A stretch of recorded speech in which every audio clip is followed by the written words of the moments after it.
జగన్నాథుడికి ప్రతి సంవత్సరం 15 రోజుల పాటు ఆరోగ్యం బాగోదు అని మీకు తెలుసా? పూర్వం మాధవదాస్ అనే ఒక భక్తుడు ఉండేవాడు. అతని భార్య అనారోగ్యం వల్ల చనిపోతుంది. ఆ తర్వాత నుండి మాధవదాస్ జగన్నాథుడికి గొప్ప భక్తుడవుతాడు. ప్రతిరోజు 3 పూట్ల జగన్నాథుడిని పూజ చేసుకుని అతనికి ప్రసాదం పెట్టేవాడు.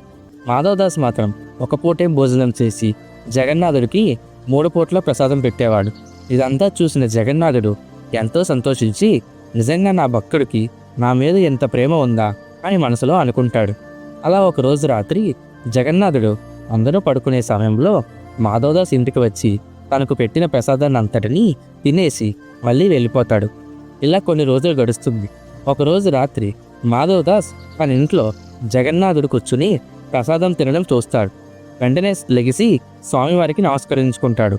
అలా కొన్ని రోజుల తర్వాత మాధవదాస్కి ఆరోగ్యం బాగోలేకపోవడం వల్ల మంచాన పడతాడు.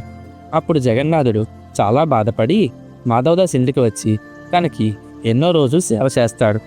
ఒకరోజు మాధవదాస్ జగన్నాథుడితో ఇలా అంటాడు, స్వామి, నువ్వు 3 లోకాలకి అధిపతివి కదా, నువ్వు తలుచుకుంటే నా రోగాన్ని ఇట్టే మాయం చేయగలవు, మరి ఎందుకు చేయలేదు అని అడగ్గా, అప్పుడు జగన్నాథుడు, నీ సమయం దగ్గర పడింది, నువ్వు ఇప్పుడు సంతోషపడితే మళ్ళీ వేరే లోకంలో కష్టపడాల్సి వస్తుంది, నువ్వు అలా ఉండడం నేను చూడలేను అని చెప్తాడు.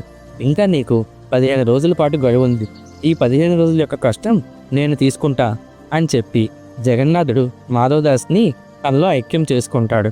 ఈ విధంగా ప్రతి సంవత్సరం 15 రోజుల పాటు జగన్నాథుడికి ఆరోగ్యం బాగోదు.